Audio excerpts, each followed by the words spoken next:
Plexo cervical. Se encuentra formado por los ramos anteriores de los cuatro primeros nervios cervicales, de C1 a C4. ¿Qué es un plexo nervioso? Es la serie de anastomosis que sufre un nervio periférico antes de su distribución periférica. Presentamos tres asas. El asa del atlas, que se va a formar por la comunicación del ramo anterior del primer nervio cervical con la rama ascendente del ramo anterior del segundo nervio cervical. Tenemos el asa del axis, que se forma por la comunicación del ramo descendente del ramo anterior del segundo nervio cervical con el tercer nervio cervical. Y por último, el tercer asa cervical, que se forma por la comunicación del tercer y cuarto nervio cervical. Estas tres asas van a proporcionar ramos motores o profundos, superficiales o cutáneos y ramos comunicantes. Ramos motores o profundos.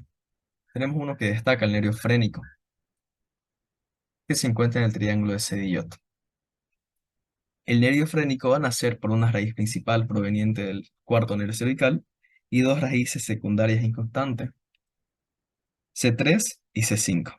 Va a terminar en el diafragma, dando su inervación motora y sensitiva, y de igual manera va a inervar sensitivamente al pericardio y a la pleura. En la entrada del tórax se va a comunicar con el nervio subclavio y con el ganglio cervical inferior. Se divide un nervio frénico derecho y un nervio frénico izquierdo. El nervio frénico derecho va a dar 3 o 4 gramos, donde la mayoría, excepto uno que se dirige a la vena cava inferior, va a dividirse en dos clases, en ramos musculares superiores, que van a estar destinados a la porción esternocostal del diafragma, y en ramo abdominal, que va a inervar sobre todo los pilares del diafragma, tanto derecho como izquierdo.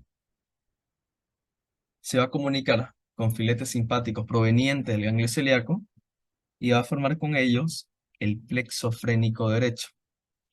Este plexo frénico derecho va a presentar ganglios frénicos. Además de eso, va a acompañar una arteria, la arteria frénica inferior derecha. Si tenemos un nervio frénico derecho, por lo tanto tenemos que tener uno izquierdo, el nervio frénico izquierdo, que se va a dividir de manera similar al derecho. Va a dar ramos musculares superiores destinados a la porción esternocostal del diafragma, misma disposición que en el lado derecho, y va a dar un ramo abdominal, que es mucho más delgado que el derecho, y se va a comunicar con los filetes simpáticos provenientes del ganglio celíaco, constituyendo así el plexo frénico izquierdo. Este plexo frénico, a diferencia del derecho, no va a presentar ganglios. De igual manera tenemos el nervio frénico accesorio, que van a ser el nervio del subclavio y se une al nervio frénico principal a nivel del cuello o en el tórax.